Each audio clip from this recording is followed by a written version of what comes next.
আপনাদের সাথে শেষবার আমাকে দেখা না করে চলে যেতে হচ্ছে। আমি কোনোদিনও ভাবিনি যে আমাকে এই বাড়ি ছেড়ে চলে যেতে হবে। এই বাড়ি আমার কাছে মন্দির। আমি আজীবন চেয়েছিলাম দেবী মায়ের সেবা করতে, কিন্তু দেবী মাকে দেয়া কথা রাখার জন্য আমি এই বাড়ি না, এই পৃথিবী ছেড়ে চলে যেতেও প্রস্তুত।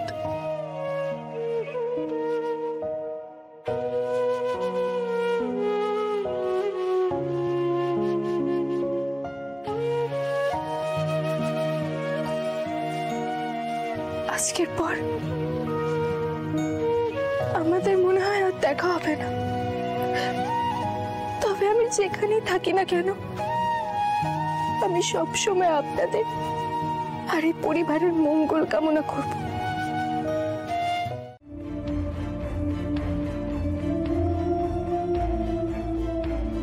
যা কিছু হয়েছে সেটার জন্য আই এম সরি।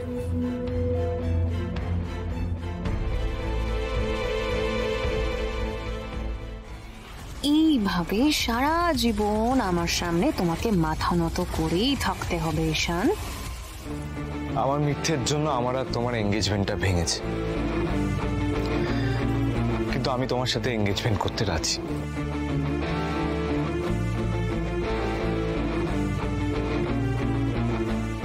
ঈশান,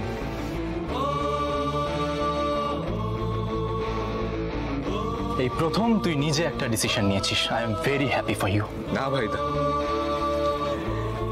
এই ডিসিশন আমি নিজের জন্য নিইনি।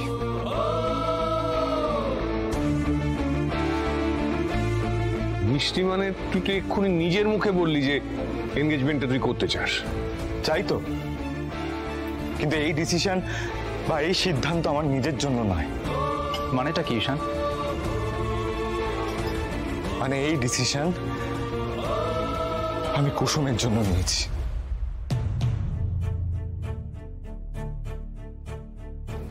মানে মানে তুই কি মিন করছিস? আমরা তো কিছুই বুঝতে পারছি না। এক্ষুনি বুঝতে পারবে কাকাই।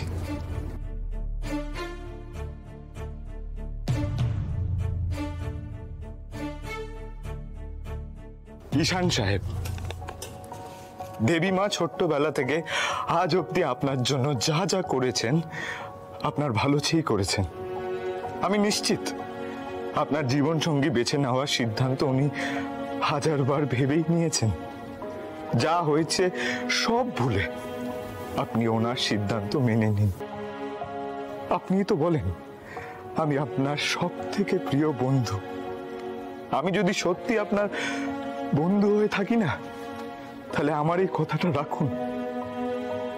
দেবলীনা ম্যাডামের সাথে বিয়েতে রাজি হয়ে যান। আমি আপনাদের বিয়ে দেখতে পাবো না, কিন্তু খবর তো পাবোই। সেটা শুনেই আমি খুশি হব। আমার জন্য এইটুকুনি করবেন তো আপনি? কুসুম,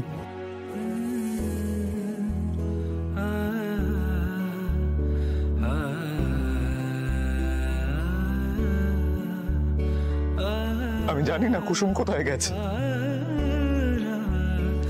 কিন্তু এই বাড়িটা কুসুমের কাছে মন্দির। নিজে মুখে নিজের মনের কথা নিজের মাকে বলবি, সেটা পারবি না করতে?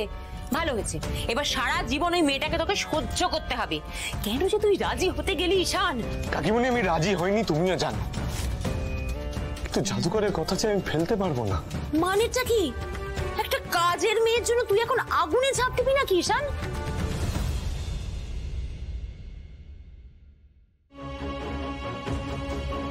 ছোট স্যার, আজ যদি রাস্তায় কেউ দেখে যে আমি আপনার গাড়িতে করে যাচ্ছি, তাহলে আবার চারটে কথা উঠবে। আমি একা চলে যেতে পারবো। তুমি একা যেতে পারবে তো? এখন তো আমি একা মালদাও চলে যেতে পারবো। বাস স্ট্যান্ড আমি চিনি, আমি বাসে করে চলে যাব। কুসুম নিশ্চয়ই বাস স্ট্যান্ডের দিকে গেছে।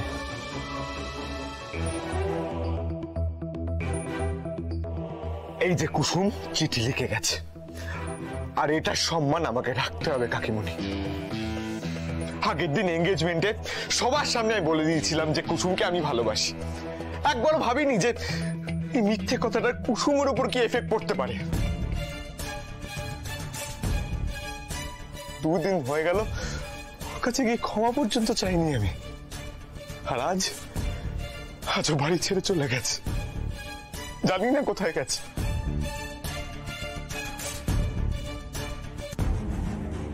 এতটা স্বার্থপর ঈশান?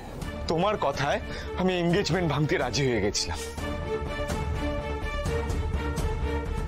কিন্তু আমার এই একটা কথার জন্য যে একটা মেয়ের জীবনটা অন্ধকারে তলিয়ে যাচ্ছে সেটা আমি বুঝতে পারিনি। নিজেকে বাঁচাতে এত বড় মিথ্যে কথা বলেছে ঈশান?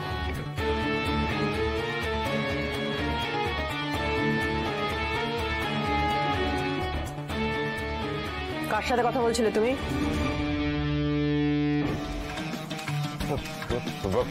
মা, বন্ধুর সাথে। মা,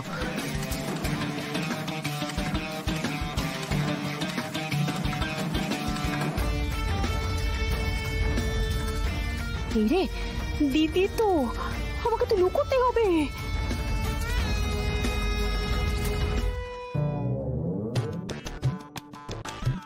ভাগ্যিস দিদির ছায়াটা দেখে ফেলেছিলাম, না আজকে রক্ষে ছিল না, মেরেই ফেলতো আমাকে।